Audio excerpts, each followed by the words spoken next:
visiting with the Scoopers head football coach Chris Koletzky. And Chris, you hosted the Watertown Arrows in the first game of the season. Yeah, Watertown came out here, long trip for them, pretty well coached up, pretty well prepared for us. It was a slow start for our boys. It was something that, we kind of sensed coming in the pregame, like, hey, we need to get ready to come out here and play a good team. And we just didn't quite come out firing on all engines there, and just struggled a little bit to get motivated and to come out and play hard right away. We're down 14 in the first 5 minutes. You don't ever want to start a game like that. And then once you were down, you talk about a slow start. You finally did get going with Owen Cast to Gavin Leitenberg, 79-yarder. That was great. I mean, Peyton Manning couldn't have put it in a better spot.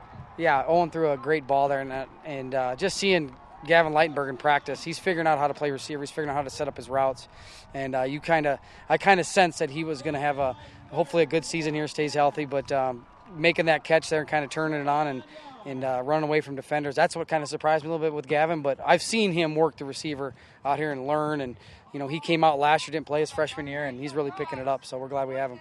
Yeah, he worked that defender, made a little juke, made a little move there and faked him out and then took off. Yeah, we worked the stick route. We worked sticking, getting to the toes and sticking and getting that DB to turn his hips, and Gavin set it up well, and it was a perfect ball by Owen. Defensively, guys like Braden Temple leads our defense, Tanner Ortlieb, really our two safeties. They got to do a lot of moving around. They got to cover up for guys if we're sending pressures. And those guys were get our guys lined up, and Braden had a heck of a game. He missed one tackle there on the jet sweep, or it was a poor angle. That's something that we can change.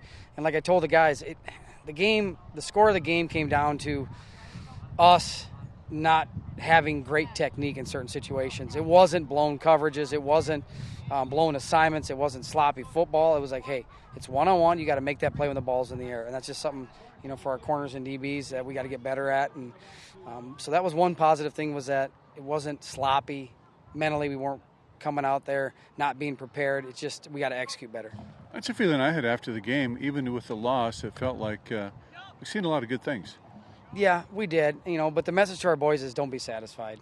If we come out and we play the way we can play early on, that game's a little bit closer in the fourth quarter, and we compete and we try to see what happens. But when you start off like that and you dig yourself a hole, we can't do that and then be comfortable playing. So somehow we got to figure that part out. And, Coach, you go on the road this Friday to T. What do you know about them?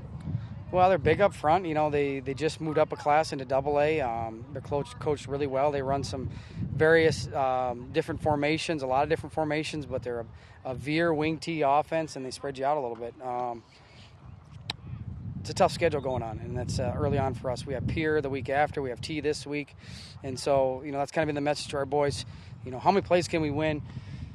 And then focus on the next play if something negative happens. And with a team like T, we got to go out there and we got to go across the state, and we got to be motivated, and we got to play together. Because we know that it's going to be some smash mouth football, and when you go East River, sometimes that's what you got to expect. Coach Koletzky, thanks for taking time to visit with us again. Yeah, thank you for having us. Go Scoops.